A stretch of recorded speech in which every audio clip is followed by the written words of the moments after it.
Let's get some more thoughts, a bit more insight now on Osama bin Laden's death and talk to Anthony Weil. He's founder and chief editor of the political website, thedailybell.com. He's on the line from Zurich tonight. Thanks for being on RT.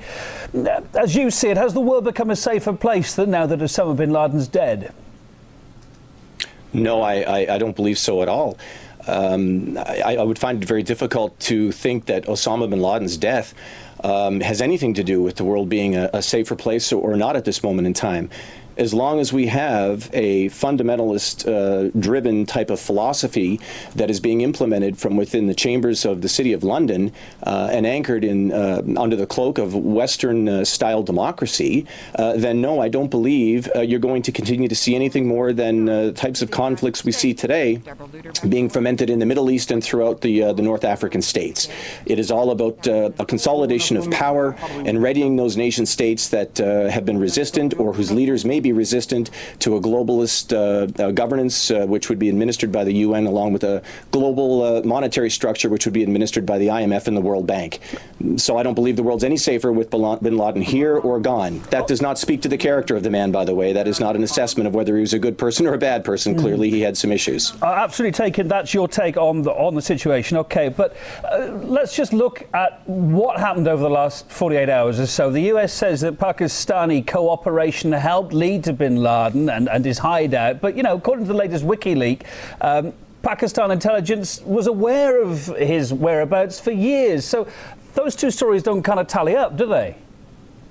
No, they don't tally up, and I'm not sure what the divergence of the two stories is for. However, I would say that within Pakistan, it certainly may be fortuitous if the local people were to believe that in some way, shape, or form the ISI was maybe a little bit less than forthright in attempting to, take Osama bin Laden down from this supposed mansion in which he was residing, whether you believe that to be the case or not. Of course, the U.S. would like everybody to believe on their side of the water that there are friends in these other countries who are willing to help them to put forth the types of efforts that they're doing to instill democracy around the world and to bring to justice those who they believe are the biggest oppressors to their ability to do that.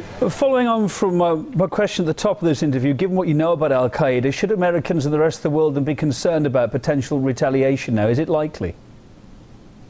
Is retaliation likely? Well, you know, I would suggest that retaliation in the context of the great conversation that we started this program with is likely because of the fact that people out there are resistant, much like they were during the era of the Gutenberg press, to forceful intrusions into their backyards to make them believe in whatever the concept or the philosophy was that was being imposed. And that's what we're dealing with today. And the Internet Reformation, as I refer to it, is no different. And people out there around the world, not only in these countries where the U.S. military-industrial complex is busily going to spread their democracy, but also within the U.S. itself, are resistant to this sort of pressure. So I would suspect that retaliation will continue.